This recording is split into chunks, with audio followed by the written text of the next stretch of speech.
Why is it becoming increasingly difficult for young people in the UK to buy their first home?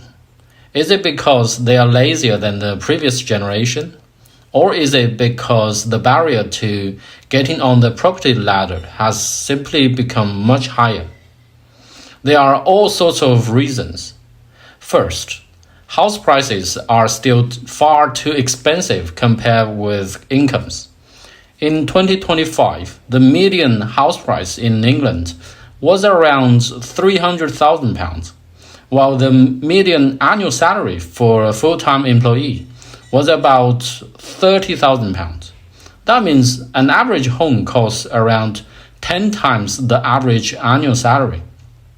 But banks usually don't lend you 10 times your income. They typically lend around 4 times your salary. So for someone earning the average salary, they might only be able to borrow around £120,000, making it very difficult to afford a home. Second, saving for a deposit is becoming increasingly difficult. Let's say you want to buy a £300,000 home. Even with a 10% deposit, you'd need £30,000 upfront. And then you have to pay for things like legal fees, stamp duty, moving costs, furniture and appliances, and so on.